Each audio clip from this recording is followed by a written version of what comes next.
अभी देखते हैं 9.5।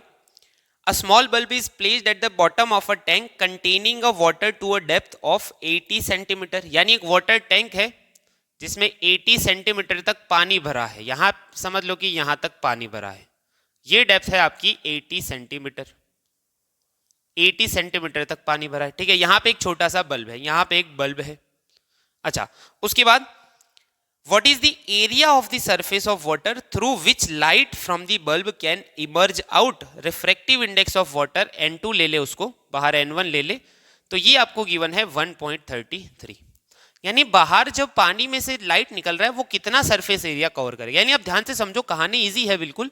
आप समझो कि बल्ब जब पानी के नीचे है तो उसमें से सब जगह ऐसे ऐसे सभी डायरेक्शन में रेज निकलेंगे, ठीक है। जैसे रफ अगर हम लोग डायग्राम ड्रॉ करें तो जो बल्ब होता है उसमें से सभी डायरेक्शन में ऐसे ऐसे ऐसे ऐसे सभी डायरेक्शन में रेज जाएंगे, ठीक है।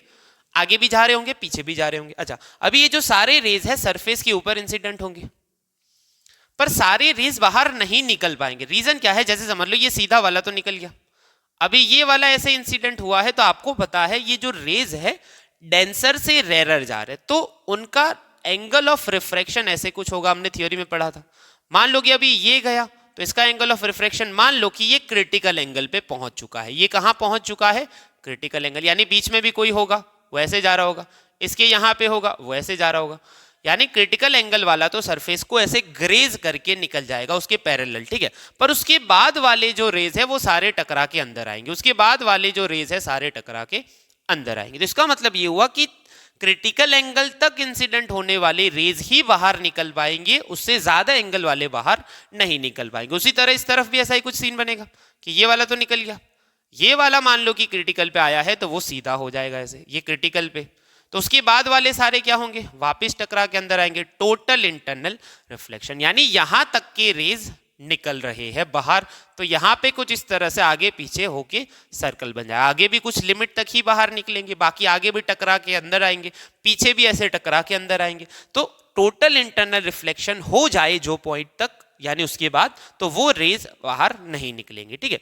तो यहां पे समझ लो कि हम लोग एक स्ट्रेट लाइन ड्रॉ कर ले, ये वाला बाहर निकल रहा है और मान लो कि यहां तक रेज इंसिडेंट करने पे क्रिटिकल एंगल मिल जाता है। यानी समझ लो कि यहां पे इंसिडेंट हुए हैं जो रेज वो क्रिटिकल एंगल पे है, यानी यहां तक की रेज बाहर निकल रहे इधर से, इसके बाद वाले बाहर नहीं निकल रहे, इसके बाद वाले यानी ये पॉइंट मैंने ड्रॉ कर दिया सीधा, ये वाले यहां से अंदर वाले सारे निकल रहे, इसके बाद वाला एक भी रे बाहर नहीं आ रहा क्योंकि वो क्रिटिकल से ज्यादा एंगल पे इंसिडेंट हुआ है। उसी तरह इस तरफ भी ऐसा ही कुछ बनेगा,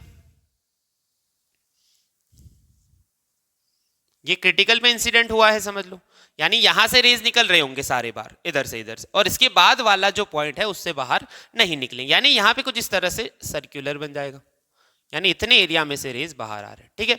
अच्छा, तो आपको ये बताना है कि ये एरिया कितना होगा। तो सबसे पहले आपको इतनी इसकी रेडियस अगर पता चल जाए, ये आर, अगर ये उसकी रेडियस आर पता चल जाए तो आप इजीली बता सकते हो कि कितना एरिया है। तो सुनो ध्यान से, अगर ये एंगल आईसी है तो क्या ये भी आईसी होगा? समझ में आ रहा है? ये आईसी है तो यहाँ पे पूरा जेड बन रहा है, ये भी क्या होगा? आईसी होगा। चलो इसको नाम दे देते हैं ए पॉइंट, इसको बी पॉइंट। चलो हम लोग स्नेल्स लॉ लगाएंगे ए पॉइंट के ऊपर। At a point Snell's law, Snell's law लगाओ। स्नेल्स लॉ क्या होता है? n2 sine IC, n2 sine IC is equal to n1। यहां पे रिफ्रैक्शन एंगल 90 है, सबको पता है कि क्रिटिकल एंगल पे एंगल ऑफ रिफ्रैक्शन 90 होता है, तो यहां पे लिखेंगे n1 साइन 90। चलो n2 तो पानी का कितना है? 1.33 साइन आईसी, n1 हवा है 1 साइन 91, तो sine IC is equal to 1 upon 1.33। तो ये कितना आंसर आ रहा है? तो वो आएगा 0.75 के अराउंड। देख लेते एग्जैक्ट कितना आ रहा है। 1 अपॉन 1.33 तो आएगा 0.7518। साइन आईसी आपका इतना आया, तो IC is equal to sine inverse 0.7518। तो ये आंसर आ रहा है अप्रोक्सीमेटली, रफली अगर उसको निकाला जाए, चलो एग्जैक्टली निकाल लेते, कोई बात नहीं, साइन इनवर्स उसको निकाल लेते हम लोग, साइन इनवर्स 0.7518। तो आंसर आ रहा है अप्रोक्स 48 डिग्रीज।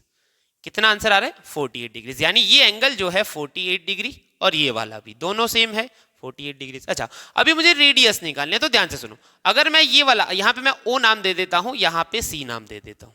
ये ट्राइंगल देखो, सी CAO, ये वाला CAO, इन ट्राइंगल CAO मुझे ये एंगल पता है 48 डिग्रीज और मुझे ये वाली साइड पता है 80 सेंटीमीटर, ये वाली साइड है, यानी एंगल के मुझे ऑपोजिट वाली साइड चाहिए। तो मैं लगाऊंगा 10IC। 10IC क्या होगा? Opposite R upon H, R upon H क्या हो जाएगा? R upon H। R is equal to H into 10IC। H है 80 सेंटीमीटर यानी 0.8 metre, 0.8 into 1048 degrees, 1048 degrees. Calculation करते हैं इसका तो कितना आ रहा है, चलो यहां पे देख लेते हैं।